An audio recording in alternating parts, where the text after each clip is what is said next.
Somehow, because they haven't been out into the outside world, there's a tendency to think that somehow you're being cheated. Doug Sutton, student teacher. He was already a mature Vietnam veteran at the age of 30 when he joined the New Canaan experiment. Like most military personnel, he was clear about the mission. It allows the students from this type of background to see a black person, I would assume, in somewhat of a responsible position. Not only a responsible position, but a knowledgeable position. It gives you a chance to teach, but yet to get other people to see that, well, there's no difference between black people and white people. It's simply a matter of a person and that person's personality and how he gets across or how he gets along with other people. Decades after his first interview with us, we found Doug researching the history he lived at the New Canaan Historical Society. I think this is my group right here. Oh. August 27, 1970. And therefore, these are the people who came with me. His personal recall of the times, nearly 50 years ago, is crystal clear. Well, at the time, there obviously was a lot of discrimination. You rode on the back of the bus. Your theaters, your movie houses were not the same. Your restaurants were not the same. You had to go places that you had to find places to go. The Green Book experience. Race wasn't the only difference. The student teachers came from either humble means or middle class, while the host families and students were wealthy and lived in magnificent homes. Listen to these words and listen to the vowel and tell me what the vowel is and whether or not the sound is long or short. Okay. The classroom environment in New Canaan reflected a school system with deep pockets. The Norfolk State teachers worked in classrooms where there were at most 20 students per instructor. Teachers had access to college-level resources and the latest technology of the day. After school, they experienced the home life of their sponsor families. This was my host family for the time that I was here. Sutton recalls how he and his host family embraced the opportunity to share their differences during his 10-week stay. I was born and raised in a small tin shack, maybe about the size of this room. I had a good opportunity to talk to them about that because they wanted to know how could they relate to me. After the internship, Sutton returned to Virginia and his family, ready to embark on his teaching career. But where would that be? At the end of the day, he decided Connecticut was the best option for his teaching career in science. And then I began to think about my kids, and I had one child, but my wife and I talked about having more, and I did not want my children to go through what I had been through. I did not want that at all. Doug recalls the racial climate in the Virginia school where he worked for a short time.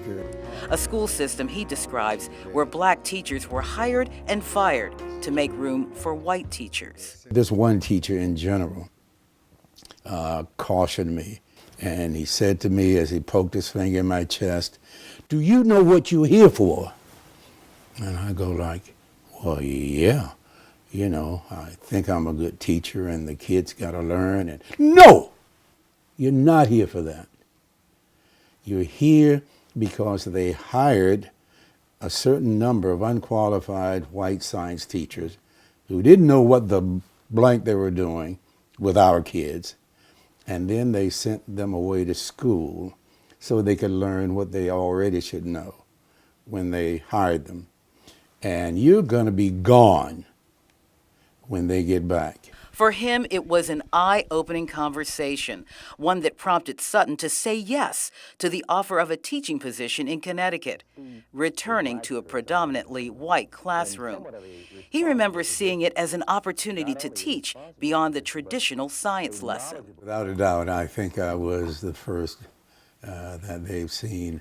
And being a science teacher and life science in particular, I purposely did things that I thought kids were thinking about but wouldn't say. And so when I talk about the different systems of the body, I would talk, for an example, about nose size. And are we going to be concerned about form, what the nose looks like, or the function, what the nose does? And no matter what size, shape, or color the nose is, its job is to get air into your lungs. Sutton taught for decades. He believes teaching science blended with racial awareness made a difference, especially if you consider the Connecticut 1960 census. It revealed very few areas of racial diversity. Doug thought if he didn't approach the subject of racial tolerance, who would? We talked about lips, skin color. When we looked at things in the microscope, I would compare my hair with their hair, and I did that on purpose because in my mind, that was probably, as we say today, the elephant in the room. Right. And I wanted to just normalize that conversation. Sutton and his wife made a new life in New Canaan and raised their children here. Doug's collection of photos reveal a full, active career over the years that extended well beyond the classroom. Well, by that time we had 3 kids, and so we didn't have the room, so I had to move someplace. So we moved to Norwalk. And so I decided I was going to run for office in Norwalk. Doug won the at-large seat on the Norwalk City Council and held it for 10 years. He describes a politically friendly, bipartisan climate. And so we'd go out to campaign for each other, you know, Republicans for Democrats, Democrats for Republicans. And a few of them got elected in different towns. Now 80 years old, Sutton is mostly retired from education, politics, and a long list of civic associations. His children, all grown, achieved their own academic success. One son teaches at Dartmouth.